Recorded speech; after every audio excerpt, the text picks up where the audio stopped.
We're now joined by one half of the main event this weekend. Marvin Vettori faces Jack Hermansson in the main event in Las Vegas. And Marvin, you start looking through your career. I know you've never been in a UFC main event before. Nothing I saw in Venator. Then you start looking at cards in Bologna and Roma. It's been a while if you have been in a main event before. Normally, I pride myself on research. When was the last time you were in a main event?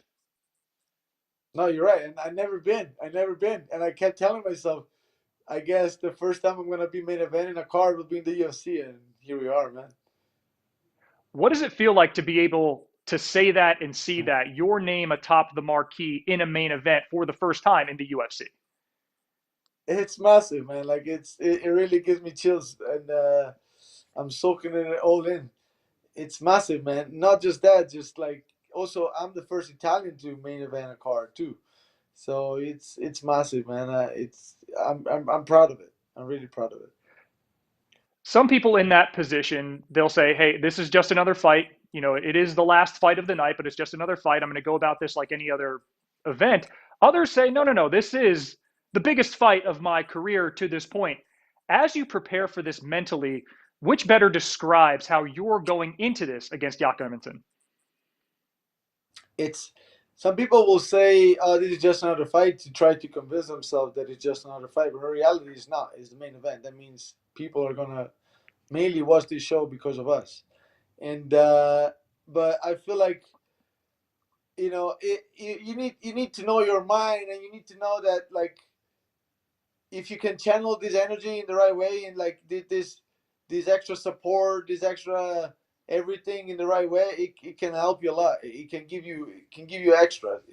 As much as the extra out, if you can channel it the right way, and then rise to the occasion, you can even give a better performance. So that's what I'm doing, and I'm happy, and I'm just taking it in a very positive way, and I know it will play out good. And this change for you is more than just your face now being on the fight poster. What was a 15-minute fight in a couple weeks becomes a 25-minute fight potentially this weekend. How do you go about, or how did you go about preparing yourself for the potential extra 10 minutes in the octagon? Yeah, actually, here I never been in a main event, but I actually prepared for a minute fight one time when I was back in Venator. But that said, it's to me when I'm ready, and I'm ready because I was preparing for a fight next week. I'm ready, man. Like at the end of the day, if it comes down to a dog fight, it's I know for a fact I have a stronger will than this guy. So and in a way, I wanted it to come down to a dogfight, but I don't think I will need to make it a dogfight, because I'm more skillful than him. But you know, in general, I feel like if I'm ready, I'm ready. It don't matter. I'm not thinking. No, I'm not watching the clock. I'm not thinking a referee. I'm I'm just thinking it's a fight, and it could be no time to me. It's just if I'm ready, there's no way I'm not gonna come out of that cage that without being victorious. And that's all. That's the way I see it. And if memory serves, that co-main event in Venator that you did prepare for a 5-round fight, you won, and you didn't just win, so you won inside the distance. So there is a little bit of positive history there on your side. But for the majority of the time, since your next fight has been announced, you've been preparing for Jacare Souza. How would your preparation have changed had you been scheduled to face Jack Hermansson the entire time?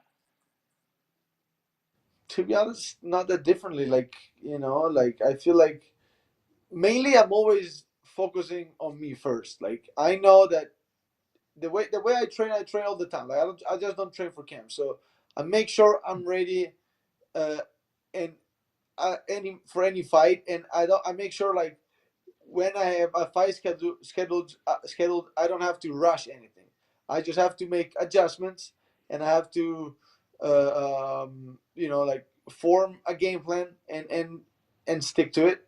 But I don't have to rush anything. I don't want to feel like, oh, I have to overwork this thing because he's so good in this thing, and then leave behind the others. And that's I feel like what a lot of people do, but I don't, and that's why like it wouldn't have changed that much. Plus, they're very different, but they're very similar. Like they're mainly grappler and both orthodox. They fight very differently stand up and even in the ground. But their best thing is definitely top position, and I feel like Jacare could have been more uh, uh, um, like um, more of a problem in submission maybe, and meanwhile Jack Hermansson maybe that he talks about these ground and pound things which I don't really see, but in general I feel like they're actually not that different, and I know Jack Hermansson brings a higher intensity to the fight, a higher pace, but that's really it. I bring a high pace, so it's to be honest, I feel like everything Jack Hermansson does, I do better. So I'm in a perfect spot, to be honest. And again, I'm not gonna underestimate him because I know his game. He's number 4 for a reason, but I don't fear him at all. Well, you're number 13, but if you talk to the bettors, you're the favorite heading into this fight. And to your point, Yak is a great grappler. You are as well in these grappling exchanges, which could be fantastic to the untrained eye. What does Yak do well? What do you do well? What should we be watching for if this fight goes to the ground? Man, I can assure you, like, you know, I train with on a daily basis. This is on a daily basis almost with guys like Verdum, like Benil Dariush, like these guys are pure jiu-jitsu and like adapted to MMA. And if just in my corner, I have Neyman Gracie. Like it's just like this level of grappling that I've been dealing with on a daily basis for the past years. I'm sure like he's not bringing to the table this. He's that very game. I know for a fact. And one of the things is he's very confident, and this can be double-edged sword, but it can be can be a problem for me too. So I have to be aware of that. And but I can assure you, like he's not gonna control me. Like he's not gonna be able to control me. Like if he gets me down, he's not gonna be able to control me. And like I'm just gonna, if you want to grapple, like I, to be honest, I don't know. I might grapple in there too. Like I just grapple. I just show him. You got nowhere to go.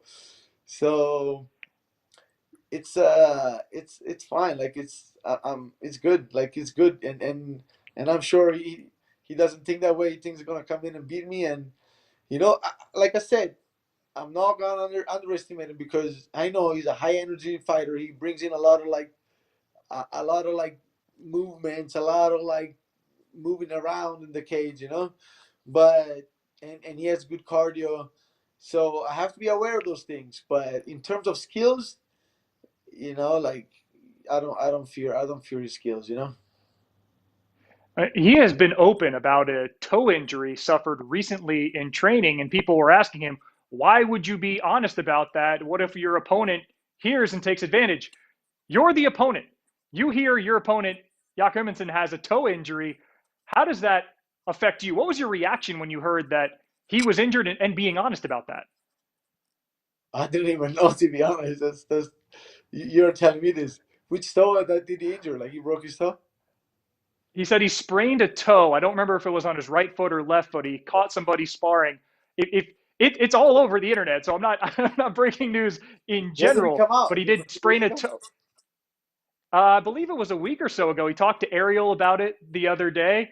Have a look if you're just finding out now. Well, you're just finding out now. What is your reaction to the fact that Yak has a sprained toe and he is being forthcoming about that? Well, toes are not that important, but maybe like like I guess like his footwork's not gonna be as wouldn't have been already a problem to deal with me standing. I guess his footwork is gonna be even more of a problem for him now. But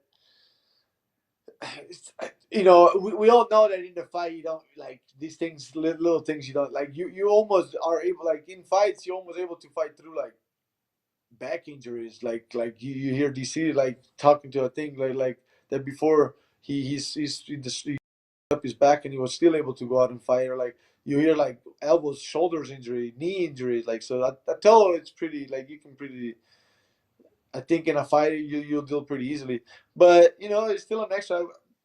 It's still an extra thing. Like I don't know. It might be very confident, like I said, and I know he's confident. But it like I also said, is a double-edged sword. Double-edged sword. So you know. Marvin Vettori, part of an exciting main event this weekend, the Pride of Trento Italia, making history for his country, making history for himself. Marvin, thank you so much. You've been so generous with your time. All the best this weekend in the main event. Thank you, my man. Thank you. Thank you for watching ESPN on YouTube. For live streaming sports and premium content, subscribe to ESPN+.